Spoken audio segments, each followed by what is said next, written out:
Imagine Horror Network, the official horror stories channel.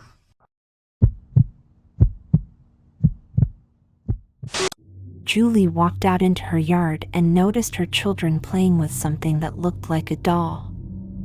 As she got closer, she saw that it was a voodoo doll, and she quickly took it away from them. Julie didn't believe in that kind of stuff, but she didn't want her children playing with something that could be dangerous. That night, Julie had a dream about the voodoo doll. She dreamt that it came to life and started attacking her and her children. She woke up sweating and decided that she needed to throw the doll away the next day.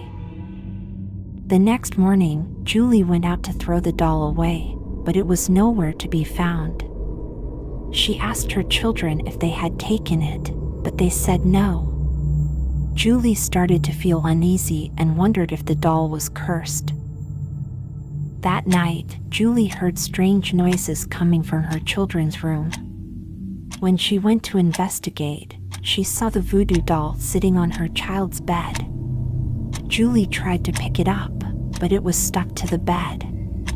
She started to feel like the doll was haunting her family.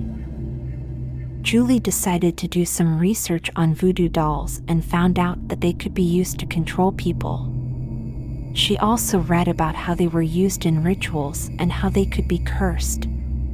Julie started to feel like her family was in danger. Julie started to notice strange things happening around her house. Objects would move on their own, and strange symbols would appear on the walls.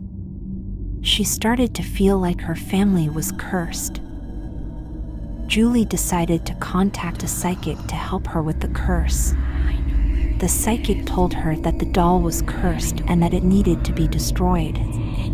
Julie felt relieved but wondered how she could destroy the doll. The psychic told Julie that she needed to perform a ritual to destroy the doll.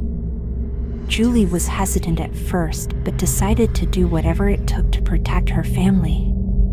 She gathered all the materials she needed and started the ritual. After the ritual, Julie started to feel like something was wrong. She couldn't shake the feeling that something bad was going to happen. Her children started to act strange, and she started to see strange figures in her house. One night, Julie woke up to find that her children had been possessed by the curse of the voodoo doll. They were speaking in strange tongues and acting violently. Julie knew that she needed to get them help, but she didn't know how. Julie contacted a priest to perform an exorcism on her children. The priest came and performed the exorcism, but it was a difficult process. Julie watched in horror as her children writhed in pain and spoke in strange tongues. We pray to thee, our God, this day, for the blessings you provide. But from ashes to ashes, and from dust to dust, so it must be. But keep this woman, O King of Kings, beneath thy almighty wings. After the exorcism, Julie's children were safe, but they were traumatized. They didn't remember anything that had happened, but Julie couldn't forget. She knew that the voodoo doll had caused all the chaos in her family, and she was relieved that it was finally destroyed. Julie knew that she needed to warn other parents about the dangers of voodoo dolls.